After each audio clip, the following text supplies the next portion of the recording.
Hi friends जय जगन्नाथ। तो आम सब कहती कि यूरोप वाले आम एजुकेशन उपर रिसर्च कर रिसर्च कर डेभलप कर एक भारतीय माने जब कहती जो मैंने इतिहास विषय जानी था प्रायतः से मैंने कही आउ से यही कथा कहवा आड़ निजे इतिहास विषय बहुत किसी जानी था जनइबा चेष्टा करता। तो मुझे किसी कथा कही रखा चाहिए जहाँकि आपन को प्रायतः आ कौटी शुणा मिल ना कारण भारतर इतिहास बा भारतर साहित्य भारतीयों द्वारा बहुत कम लिखा जाइए बाहर विदेशी मान द्वारा अधिक लिखा जाइए जहाँ आम पढ़ी था आम विश्वास कर चलतु आज थे आम इतिहास बा आम इतिहास पुराणा दिन में घटी घटना रूपक साहित्य को बुझा चेष्टा करवा। आमे जिते बड़े कहती आम एजुकेशन उपर यूरोपीय माने रिसर्च करते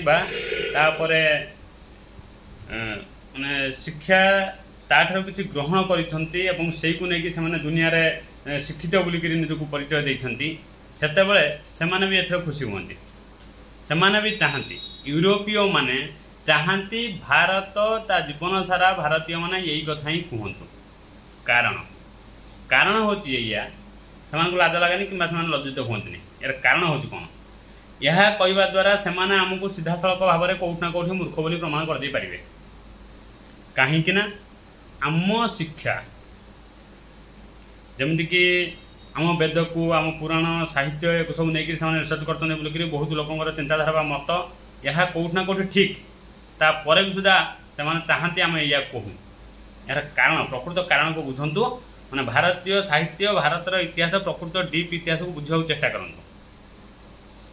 आम पुराण वेद साहित्य केवल नुह आम वैदिक काल समय भारत में जो शिक्षार प्रचार प्रसार जो उन्नत शिक्षा थिला बा आम उन्नत शिक्षा नीति थिला जो शिक्षार धारा बा प्रोसेस बहुत उन्नत थिला पूरा विश्वर सबुठ उन्नत शिक्षा धारा बा शिक्षार उन्नतिकरण आम भारत में थिला। तो यह कौटि ना कौटि यूरोप निश्चित रिसर्च कर आपणकर जो न्यूटन थर्ड लॉ ग्रेविटी ये सब हूँ ये सबू जिते बड़े यूक्रेन ब्रिटेन ले बा यूरोप रे ज्ञान रूपक उत्पत्ति कहूँ गले नाला से एसबू ज्ञान भारत में थिला आ कौटि ना कौटि भारतीय वैदिक शिक्षा भारतीय वैदिक काल में चलुवा शिक्षा नीति एमाने रिसर्च करके सब ज्ञान पाई आउ ताकू आमर भारत से संस्कृत प्रचार प्रसार थिबा जो यह जितेबाला विश्वव्यापी न हो पारी ताकू से माने विश्व सारा जाकि जितेबाला छोट छोट देश बा अन्य देश मान अधिकार सब्यस्त कर भाषा को प्रचार प्रसार कर इंग्लीश रूपक भाषा को प्रचार प्रसार करते आम वैदिक कालर शिक्षा नीति बा आम शिक्षा को से डीपली ऑब्जर्व करके रिसर्च कर से निजर कहीकि प्रमोट कर गोटे प्रकार आम खुशी हवा दरकार कि आमरी शिक्षा आज विश्व सारा समस्त कम लगुच ये आम खुशी हवा दरकार और दुखी एपाई हवा दरकार जो मैंने आम शिक्षा को चोरई नहीं कौन ना कौन उपाय केमी चोरई तो मुझे आगे कहि वीडियो तो एक कथा सब भारतीय कहीकि गर्व अनुभव करती कि भारतीय मैंने जानते केमी चोरा हो जाम शिक्षा यूरोप को बा यूरोप मध्यम इंग्लीश भाषा आम शिक्षा ना नहीं सारा विश्व प्रचार प्रसार है तो या तो मुझे निश्चय भाव आगे कहि केमी संभव हो तो जो ज्ञान से आम चोरई नहीं सी निज इंग्लीश ना देकर सारा विश्व प्रचार प्रसार करें उत्पत्ति करमें रिसर्च करें बाहा बाहा नहीं तेणुक अधिकांश साइंटिस्ट यूरोप ही आपको देखते मिले तो ये आम कौटना कौट तो निश्चित गर्वित आम ज्ञान जा सारा विश्व को प्रचलित कर ज्ञान शिखार किंतु दुख एति बहु पुरातन काल वैदिक काल में जिते बड़े आम एत ज्ञानी थे आम पाखे एत ज्ञानर भंडार थिला से हिसाब से आज आम पाखे ज्ञान आस्ते आस्ते कमी जाइए आम पछु को चली जाइए कौटना कौटी कहया गले लिटरेसी रेसीओ से बेलकार रेसीओ को आम जब बर्तमान रेसीओ बर्तमान उन्नतिकरण समाज सहित तुलना करवा आम से ठार भी आहरी पछ पड़ कहीं 1835 मसीहा जो समय यूरोपर लिटरेसी रेसीओ 27% थिला बेले भारत लिटरेसी रेसीओ से 65% थिला आउ वर्तमान ईरान लिटरेसी रेसीओ 99% अटे तो ईरान कथा कहीं कहली ये चलते आम बुझा चेष्टा करिया प्रकृत आम साहित्य आम इतिहास कौन ଇରାନ ଉପରେ ବହୁତ ବଡ଼ ବଡ଼ ଆକ୍ରମଣ ହେଇଛି, ବହୁତ ବଡ଼ ବଡ଼ ରାଜା ବି ଆସିଛନ୍ତି। ଯେମିତିକି ପ୍ରାୟତଃ ଗୋଟେ ଶତାବ୍ଦୀର ମଧ୍ୟରେ ତାମାନେ ପ୍ରତି 100-150 ବର୍ଷ ଅନ୍ତରରେ ବହୁତ ବଡ଼ ବଡ଼ ଯୁଦ୍ଧ ଲଢ଼ା ହେଇଛି। ସେଥିରୁ କିଛି ମୁଖ୍ୟ ମୁଖ୍ୟ ଯୁଦ୍ଧ ମୁଁ ଏଇଥିପାଇଁ କହିବାକୁ ଚାହିଁବି, ତ ଆପଣ ଆଗକୁ ବୁଝିଯିବେ। ଏଇଥିପାଇଁ ମୁଁ କିଛି ମୁଖ୍ୟ ମୁଖ୍ୟ ଯୁଦ୍ଧ ଆପଣଙ୍କ ଆଖି ସାମ୍ନାକୁ ଆଣିବାକୁ ଚାହିଁବି, ଆପଣ ଦୃଷ୍ଟିଗୋଚର କରିବାକୁ ଚାହିଁବି। ଜର୍ସିଜ୍, ଯିଏକି ଇରାନର ନାଁ ଯେତେବେଳେ ଫର୍ସିଆ ଥିଲା, ସେତେବେଳେ ସେଠିକାର ରାଜା ଜର୍ସିଜ୍ ଥିଲେ, ଯିଏକି ଦୁନିଆର ସବୁଠାରୁ ରହିସ୍ ବା ସବୁଠାରୁ ଅଧିକ ବିଳାସପୂର୍ଣ୍ଣ ଜୀବନଯାପନ କରନ୍ତି। କପଡ଼ା ଜାଗାରେ ସେ ସୁନା ପିନ୍ଧୁଥିଲେ, ସୁନାର ବସ୍ତ୍ର ଭଳି ନିର୍ମାଣ କରିକିରି, ଚେନ୍ ଭଳିଆ ଏଇଟା ସେଇଟା କରିକିରି ସେ ସୁନା ହିଁ ପିନ୍ଧୁଥିଲେ, ବସ୍ତ୍ର ବ୍ୟବହାର କରୁନଥିଲେ। ଆଉ ତାଙ୍କର ରଥ 40 ସିଢ଼ିଯୁକ୍ତ ବା 40 ସୋପାନ ଯୁକ୍ତ ଥିଲା, ଯାହାକୁ କୌଣସି ଘୋଡ଼ା ଟାଣୁନଥିଲେ, ମଣିଷ 40ରୁ ଉର୍ଦ୍ଧ୍ୱ ଲୋକ ତାକୁ ଉଠେଇକିରି କାନ୍ଧେଇକି ତାକୁ ସବୁଆଡ଼େ ନେଇକିରି ବୁଲନ୍ତି। ତ ଜର୍ସିଜ୍ ଯେଉଁ ରାଜା ଥିଲେ, ସେ ଗୋଟେ ଥର ଆକ୍ରମଣ କରିଥିଲେ ଆପଣଙ୍କର ଗ୍ରୀ ଉପରେ, ଯାହାକି ପ୍ରାୟତଃ 150ରୁ 200 ବର୍ଷ ପରେ ସିକନ୍ଦରଙ୍କର ଏରିଆ ବୋଲିକି, ଆପଣ ସିକନ୍ଦରଙ୍କ ନାଁ ଦ୍ୱାରା ଗ୍ରୀକକୁ ଚିହ୍ନିଥିବେ। ତା ପୂର୍ବରୁ ସେଠାରେ ଯେଉଁ ରାଜାମାନେ ଥିଲେ ଏତେ ବିଖ୍ୟାତ ନଥିଲେ, ତେଣୁ କରିକିରି ଗ୍ରୀକକୁ ଯଦି ହେଉଛି କେହି ଚିହ୍ନିଛନ୍ତି, ତାହେଲେ ସିକନ୍ଦରଙ୍କ ଦ୍ୱାରା ଆସ୍ତେ ଆସ୍ତେ ତାପରେ ପ୍ରଚାର ପ୍ରସାର ହେଇଛି।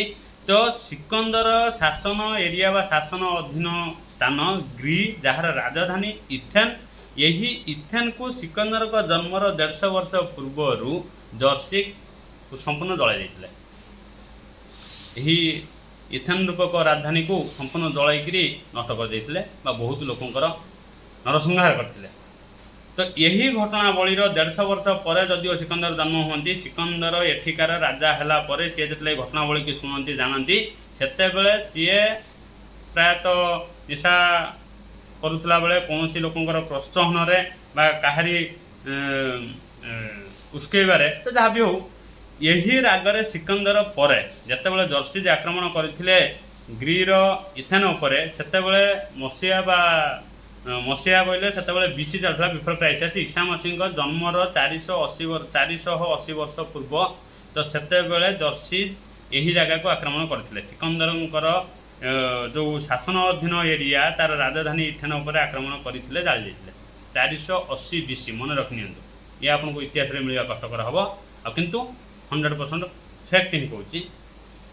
ସିକନ୍ଦର ଏହି ରାଗକୁ ପରବର୍ତ୍ତୀ ପର୍ଯ୍ୟାୟରେ 334ରୁ 330 ବିସି ମଧ୍ୟରେ ଏହିଥିପାଇଁ ବା ଜର୍ସିଜ୍ ଜଳାଇ ଦେଇଥିଲେ ବୋଲିକିରି, ଏହି ରାଗରୁ 334ରୁ 330 ବିସି ମଧ୍ୟରେ ସିକନ୍ଦର ପୁଣି ଆକ୍ରମଣ କରିଛନ୍ତି ପର୍ସିଆ ଉପରକୁ।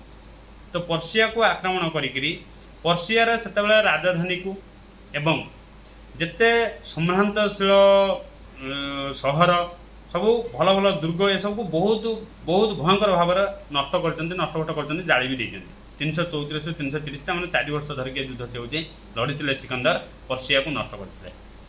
ତାପରେ ଚଙ୍ଗେଜ୍ ଖାନ୍ ଆସୁଛନ୍ତି, ମଙ୍ଗୋଲ ରାଜା। ସେ ତାଙ୍କର ଅଧିପତିତ୍ୱ ବିସ୍ତାର କରିବା ପାଇଁ 1219 ADରୁ 1219-21 AD ପର୍ଯ୍ୟନ୍ତ ସିଏ ମଧ୍ୟ ପର୍ସିଆକୁ ଯୁଦ୍ଧ କରିକିରି ବହୁତ ନଷ୍ଟଭଷ୍ଟ କରିଛନ୍ତି, ଦଳାପୋଡ଼ା କରିଛନ୍ତି। ପର୍ସିଆ, ଯାହାକି ଆଜିର ଇରାନ ଅଟେ। ମୁଁ ପୁଣି ଥରେ କହିଦେଉଛି, ସେତେବେଳେ ଇରାକ ମଧ୍ୟ ପର୍ସିଆର ବା ଇରାନର ମିଶିକିରି ଥିଲା। ଇରାକ ଇରାନ ଗୋଟିଏ ହେଉଥିଲା, ଯାହାର ନାଁ ପର୍ସିଆ ଥିଲା।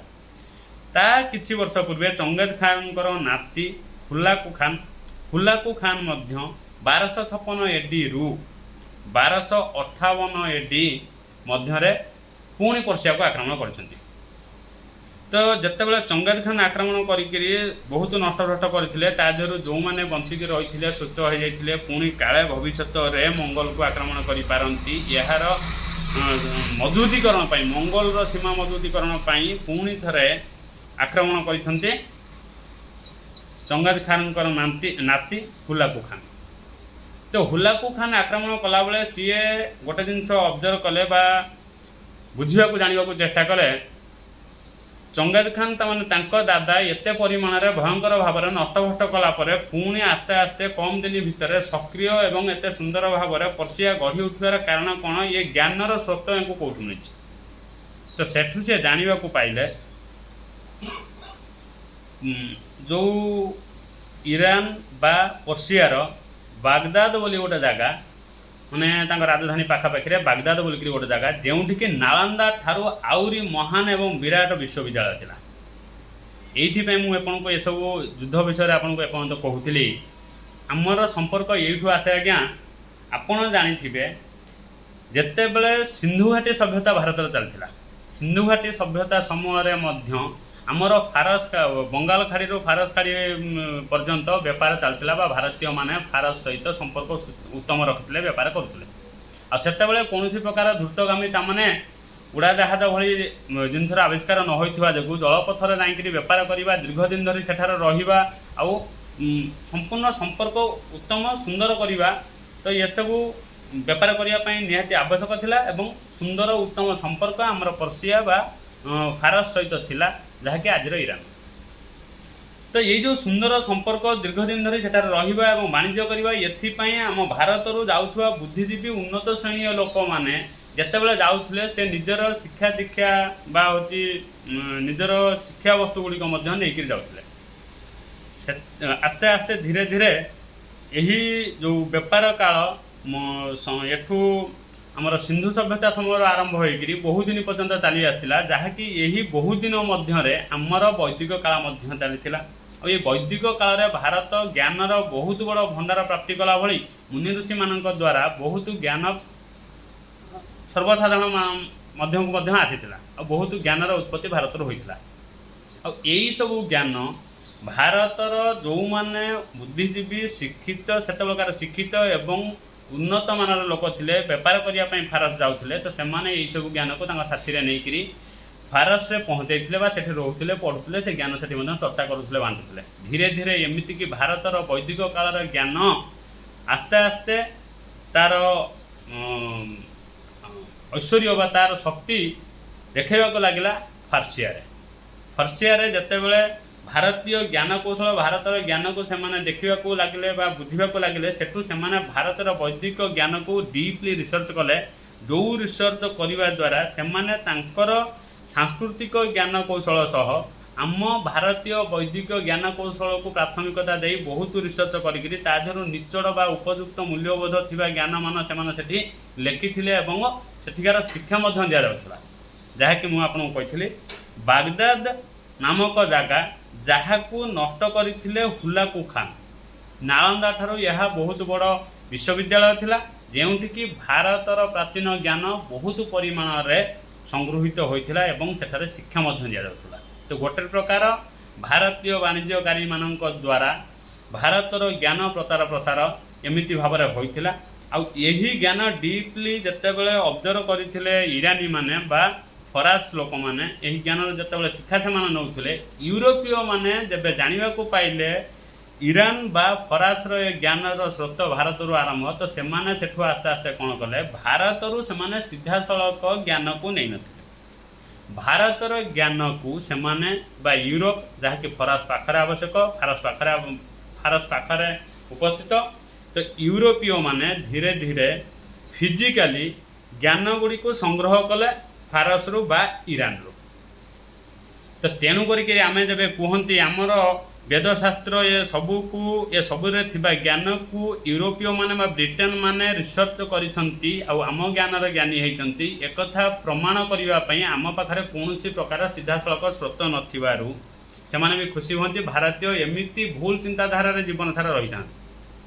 ତେଣୁ କରିକିରି ଆଜିର ସରକାର ଆମ ସାହିତ୍ୟ ବା ଆମ ଇତିହାସ ବାସ୍ତବ ଛବିକୁ ଶିକ୍ଷା ଦ୍ୱାରା ବାଣ୍ଟିବା ଦରକାର, ଯାହାଦ୍ୱାରା କି ଭାରତୀୟମାନଙ୍କର ଚିନ୍ତାଧାରା ପରିବର୍ତ୍ତନ ହେଉ କି ଏଇ ସ୍ରୋତ ସିଧାସଳଖ ୟୁରୋପ ଆମଠାରୁ ନ ନେଇ କେମିତି ଭାବରେ ନେଇକି ଏ ବିଷୟରେ ସମସ୍ତେ ଅବଗତ ହେବା ଦରକାର। ଯାହାକି ଏ ଅବଗତ ହେବା ଦ୍ୱାରା ସତ୍ୟର ଉନ୍ମୋଚନ ହେଲେ ନିଶ୍ଚିତ ଦିନେ ନା ଦିନେ, ଆଜି ନହେଲେ କାଲି, କିଛି ପିଢ଼ି ପରେ ଅନ୍ତତଃ ୟୁରୋପୀୟମାନେ ନିଜ କରିଥିବା ଚୋରି ବା ମିଛ ଯେଉଁ ପ୍ରତିଷ୍ଠା ବା ମିଛ ଯେଉଁ ପ୍ରତିଷ୍ଠାର ଅଧିକାରୀ ହୋଇଛନ୍ତି, ତାଙ୍କ ନିଜର ତ କମ୍ ସେ କମ୍ ନିଜ ଉପରେ ଟିକେ ଘୃଣା ଭାବ ଆସିବ ବା ହେଉଛି ସେମାନେ ନତମସ୍ତକ ହେବେ ଭାରତ ସାମ୍ନାରେ।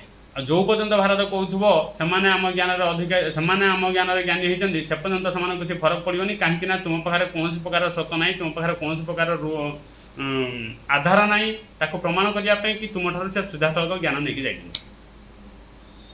ତ ଏଥିପାଇଁ ମୁଁ ଆପଣଙ୍କୁ ଭିଡ଼ିଓରେ ପ୍ରଥମେ କହିଥିଲି, ଯାହାକି ଭାରତର ପ୍ରକୃତ ସତ୍ୟ ଇତିହାସ ବା ପୁରାତନ ସାହିତ୍ୟକୁ ଇତିହାସରେ ପାଇବା ମଧ୍ୟ କଷ୍ଟ, କାରଣ ଏହା ବିଦେଶୀଙ୍କ ଦ୍ୱାରା ଭାରତରେ ପଢ଼ାଯାଉଥିବା ଇତିହାସ ବିଦେଶୀଙ୍କ ଦ୍ୱାରା ଲେଖାଯାଇଅଛି। ଏହାକୁ ଆମେ ଉପଯୁକ୍ତ साहित्य बा उपयुक्त इतिहास को बुझापी पढ़ापी शिखा हेल्ले बहुत कम जगार मिल ठीक से बुझा चेष्टा करूँ। एमती भाव में भारतर ज्ञान कौशल आज यूरोपीय द्वारा यूरोप माने जो जो देश मान सब आक्रमण कले निज अधीन को नहीं से सब देश नहीं आस्ते आस्ते विस्तार करने को लगिले से माने या पर रिसर्च से ज्ञान को इंग्लिश से प्रचार प्रसार करके निज ना से विस्तार करने को लगे और आज यूरोपीय बहुत ज्ञानी बोलिक समस्त भावी था समस्त भावती किंतु यह प्रकृत में भारतर ही ज्ञान और भारत थिला एक बुझा चेष्टा करूँ। वीडियो भल लगे निश्चित भाव में सब्सक्राइब और आपंकर कमेंट बहुमूल्य कमेंट निश्चित भाव में देवे लाइक करके जिवे और अन्य मानक शेयर करी ये उपयुक्त सत्य तथ्य अन्य मानक जनवाक चेष्टा करूँ। जय जगन्नाथ।